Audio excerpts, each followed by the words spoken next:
여러분의 발목 통증 안노스가 한 방에 날려드리겠습니다.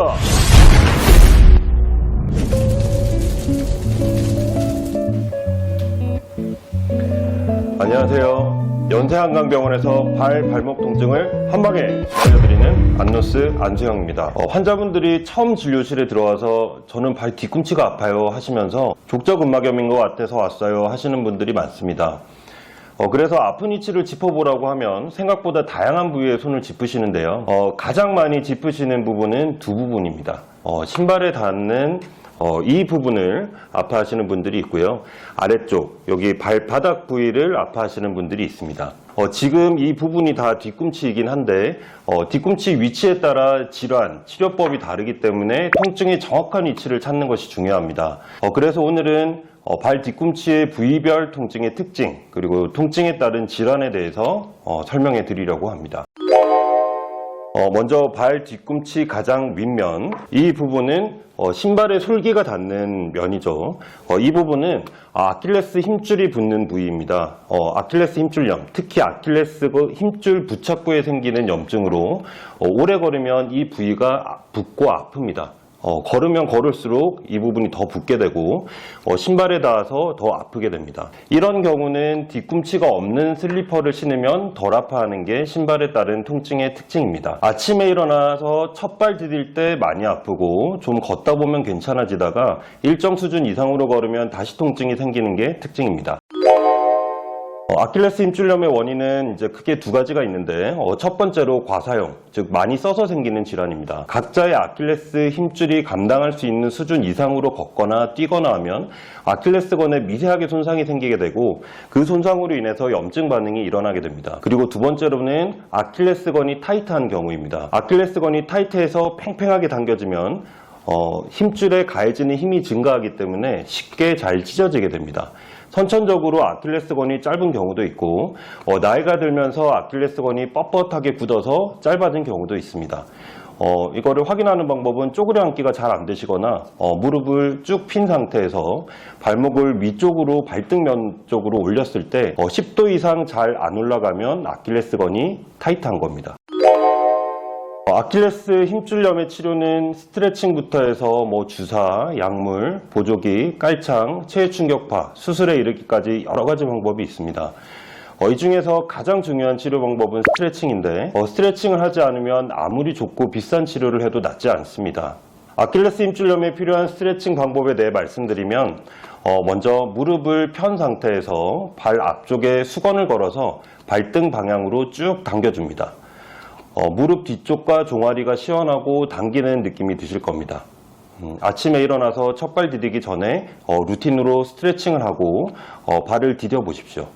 그리고 보통 집에 있는 화장실은 문지방하고 화장실 바닥하고 높이 차이가 있는데 문지방에 발 앞쪽을 올리고 뒤꿈치를 화장실 바닥에 닿게 해서 똑바로 서 있으면 종아리가 쭉 당겨지는 느낌이 들 겁니다. 아침에 양치질 할 때 문지방에 이렇게 서서 해보십시오. 그리고 또 한 가지 방법은 평소 다른 데서 많이 소개된 방법인데 사람 이름을 따서 알프레드 손 운동법이라고 합니다. 계단이나 발판 위에 올라서서 넘어지지 않게 앞에 벽이나 난간을 살짝 잡고 두 발로 까치발 하듯이 뒤꿈치를 끝까지 들어 올립니다. 한 발을 떼고 다른 한 발로만 선 상태에서 발 뒤꿈치를 10에서 15초에 걸쳐서 천천히 내립니다. 뒤꿈치 뼈를 가장 낮은 위치까지 종아리가 시원해지는 걸 느끼면서 천천히 내려보십시오. 올라갈 때는 빨리 올리셔도 됩니다. 스트레칭을 하면 처음에는 뻐근한 듯한 통증이 생길 수 있는데 스트레칭을 할 때나 하고 나서 생기는 뻐근한 통증은 크게 신경 쓰지 마시고 스트레칭을 계속 하시면 되고요. 혹시 찢어지는 듯한 날카로운 통증이 느껴지면 중단을 하고 한 이틀에서 3일 정도 쉬고 다시 시도해 보십시오. 그리고 스트레칭, 체외 충격파, 주사와 같은 치료에도 지속되는 아킬레스 힘줄염인 경우에는 뒤꿈치 뼈가 자라고 힘줄 자체가 변성이 많이 된 아킬레스 건병증이거나 아킬레스 힘줄이 너무 타이트한 경우가 있는데 이런 경우에는 수술적 치료를 고려하게 됩니다. 아킬레스 힘줄염의 수술 방법은 힘줄염의 위치에 따라서 다양한 방법이 있고 간단하지가 않아서 다음 영상에서 자세히 말씀드리도록 하겠습니다. 그리고 발바닥 이 부위 요 바닥 쪽에 생기는 질환은 크게 두 가지가 있습니다. 하나는 이전에 영상으로 말씀드렸던 족저근막염이라는 질환이 있고요. 두 번째는 발바닥에 있는 살이 위축이 돼서 생기는 지방패드 위축 증후군이라는 질환이 있습니다. 이 두 가지는 통증 부위와 증상이 좀 다릅니다. 족저근막염인 경우에는 뒤꿈치 바닥 내측, 이쪽 부위를 눌러보면 압통이 있고, 아킬레스 건염과 마찬가지로 아침에 첫발 디딜 때, 그리고 오래 앉아 있다가 발을 디딜 때 통증이 생기고, 걷다 보면 괜찮아지다가 일정 수준 이상으로 걸으면 다시 통증이 생깁니다. 염증이 있어서 생기는 질환은 조직이 뻣뻣해지고 잘 굳습니다. 사람이 밤에 잠을 잘 때 발바닥 이렇게 쭉 펴고 주무시는 분들은 없겠죠. 누워있으면 발바닥이 이렇게 굽혀진 상태가 되는데, 그러면 족저근막이 수축이 되겠죠. 이렇게 발이 굳은 상태에서 스트레칭을 해주지 않고 발을 갑자기 디디게 되면 족저근막이 갑자기 팽팽해지면서 찢어지는 힘이 가해지게 되고 미세하게 파열이 일어나면서 염증이 생기고 통증이 생깁니다. 족저근막염의 원인과 치료에 대해서는 이전에 족저근막염에 대해 말씀드렸던 영상을 보시면 자세히 아실 수 있습니다. 그리고 발바닥에 살이 위축이 돼서 생기는 지방패드 위축 증후군은 발 뒤꿈치 바닥면 살이 얇아지는 것입니다. 나이가 들면 얼굴살이 늘어지듯이 발바닥의 살도 탄성이 떨어지게 되죠. 발바닥 살과 지방이 쿠션 역할을 해줘야 되는데 탄성이 떨어지면 몸무게를 버틸 수가 없게 되죠. 이런 경우에는 오래 걸으면 이 부위가 전체적으로 아픕니다. 그리고 찢어지는 듯한 통증이 아닌 이렇게 누르는 듯한 우리한 통증이 생깁니다.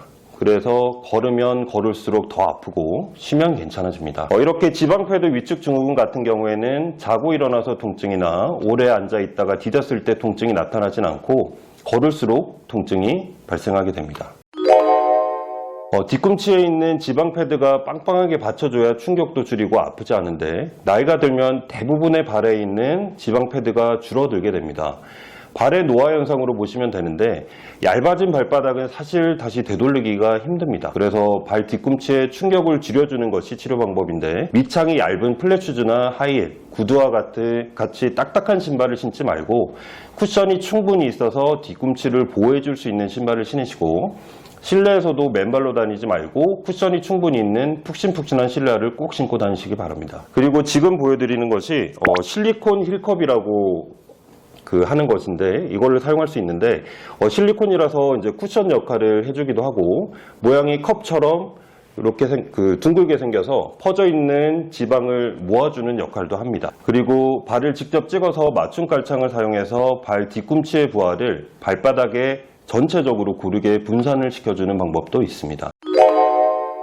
병원에 오셔서 꼭 진단을 받고 치료를 받으셔야 되는 두 가지 증상에 대해서 말씀드리면 쉬었다가 첫발 디딜 때 아프거나 통증이 갑자기 심해지거나 붓는 증상이 동반되는 경우입니다. 갑자기 통증이 생기고 붓는 증상이 동반될 때에는 아킬레스건 파열, 족저근막 파열일 가능성이 있기 때문에 병원에 오셔서 확인을 하셔야 되고 쉬었다가 첫발 디딜 때 통증이 있을 때는 아킬레스건염, 족저근막염일 가능성이 높기 때문에 염증을 줄이고 악화고리를 끊어야 병의 만성화를 막을 수 있기 때문에 족부 전문의가 있는 저희 연세한강병원으로 오셔서 치료를 받으시기 바랍니다. 발 뒤꿈치 통증이 있을 때 그냥 정형외과 가면 되지 왜 족부 전문의를 찾아와야 되냐? 발 뒤꿈치 통증은 발 모양과 연관된 경우가 많습니다.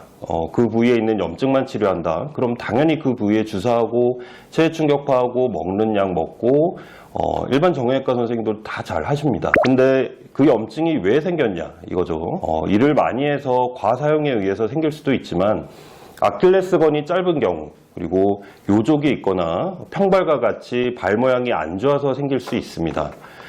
그런 부분을 같이 연관지어서 깔창을 만들거나 생활습관을 지도해주면서 염증을 치료하려면 아무래도 족부 전문의를 찾아오시는 게 훨씬 더 빠른 치료가 될 수 있겠죠. 갑자기 발 뒤꿈치가 너무 아프다. 그리고 오래되고 낫지 않는 뒤꿈치 통증 때문에 고생하고 계신다. 그러면 저희 연세한강병원으로 오셔서 정확한 원인을 확인하고 근본적인 해결을 하시기 바랍니다. 감사합니다.